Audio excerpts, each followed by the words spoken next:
계속해서 대구에서 전해드립니다. 제21대 국회의원 선거 총선이 이제 딱 100일 남았습니다. 대구 경북은 보수 지지세가 여전히 굳건합니다만 선거 연령이 낮아지는 등 여러 변수가 더해져 예전 같은 특정 당의 독주는 쉽지 않을 전망입니다. 조재한 기자가 보도합니다.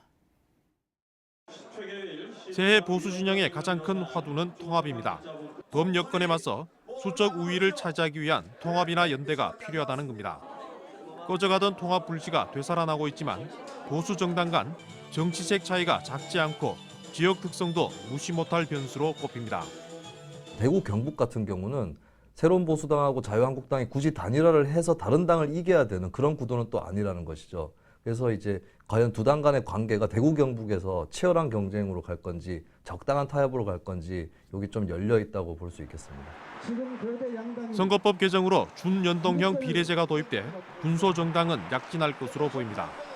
이런 가운데 비례의석까지 차지하기 위한 거대 정당의 위성정당 창당이 지지층을 싹쓸이할지 아니면 반감을 사 역효과를 부를지도 주목해야 할 점입니다.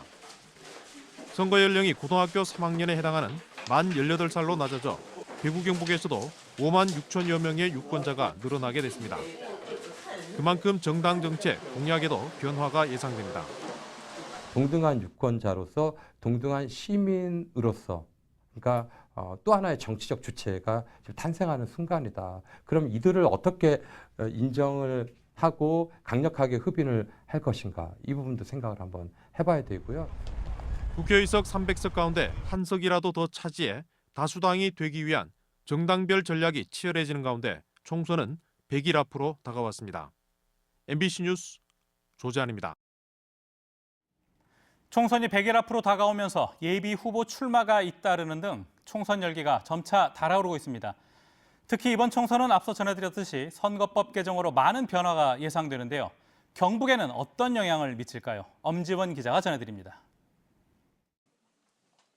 권오을 전 바른미래당 경북도당 위원장이 제21대 총선 출마를 선언했습니다. 무소속으로 예비 후보 등록을 마쳤습니다. 바른미래당의 분당이 감안된 걸로 보입니다. 단으로만 치솟는 정당 대결은 우리 국민 전체를 벼랑 끝으로 내몰고 있습니다. 그래서 저는 이제 무소속으로 직접 시민들에게 선택을 받고 홀고건한 심정으로 시민만 바라보고 가겠습니다. 현재 경북에는 46명이 예비 후보로 등록해 현역 국회의원과의 경쟁에 먼저 뛰어들었습니다. 지난 27일 선거법 개정안의 국회 통과로 이번 총선에서는 정당 득표율에 비례해 의석을 배분하는 준연동형 비례대표제가 처음 도입돼 적지 않은 변화가 예상됩니다. 3%의 정당 득표율만으로 최소 4석의 비례대표가 확보되면서 이색 정당도 등장했습니다. 영주, 문경, 예천과 상주군이 의성, 청송 등 경북 8개 선거구에선 허경영 씨가 당 대표를 맡은 국가혁명 배당금당 소속 예비 후보가 9명이나 등록을 마쳤습니다.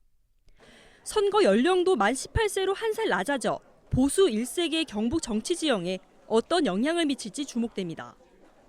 올해 4월 15일 총선 이전 출생자인 고3 학생은 모두 투표 참여가 가능해 새로 투표권을 쥐게 된 경북의 만 18세는 28,129명으로 추산됩니다. 하지만 경북의 전체 유권자 228만 명의 1.23%에 불과해 선거 구도를 흔들긴 어렵다는 분석입니다. 보수 힘들이 아직까지 너무 강하지 않나 싶습니다. 보수 안에서의 어떤 세력 다툼일 가능성이 높고 거기에 아직까지 진보가 자기 목소리나 자기 입지를 구축하는 데까지는 아직까지는 선거법이 바뀌었다 하더라도 조금은 역부족일 것 같습니다. 경북에선 진보 정당의 기존 지지율 자체가 낮아 현재로선 연동형 비례대표제로 인한 수혜를 위성 정당 등을 통해 보수 정당들이 나눠 가질 거란 분석이 우세합니다. 하지만 선거구 획정과 각 당의 공천 결과에 따라 달라질 수도 있어 어떤 결과를 낳을지는 좀 더 지켜볼 일입니다. MBC 뉴스 엄지연입니다. 미망인 모자 복지회 노동조합은 오늘 대구시청 앞에서 기자회견을 열고 임금 체불을 해결하고 구조조정을 중단할 것을 요구했습니다. 노조는 1년치 밀린 임금이 10억 원이 넘지만 복지회가 재원이 있으면서도 거래업체의 빚을 먼저 갚는 식으로 해결하지 않고 구조조정을 추진하고 있다고 주장했습니다. 복지회 측은 납품 계약 체결이 지연돼 휴업수당과 상여금 등 5억 7천만 원이 밀렸고 일감이 줄어 구조조정이 불가피한 상황이라고 반박했습니다. 경상북도와 대구시가 공동으로 서울에 지역 출신 대학생을 위한 기숙사를 건립하려고 한 계획이 무산됐습니다.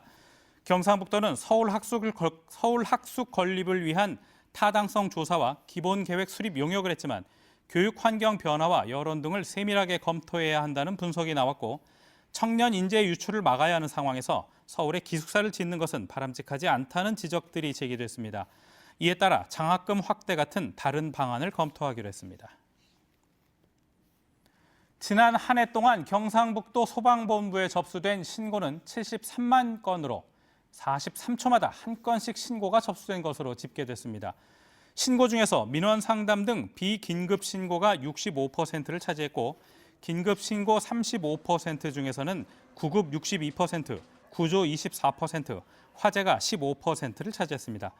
신고 지역별로는 포항시가 12%로 가장 많았고 구미시 9%, 경주시 8% 순이었습니다.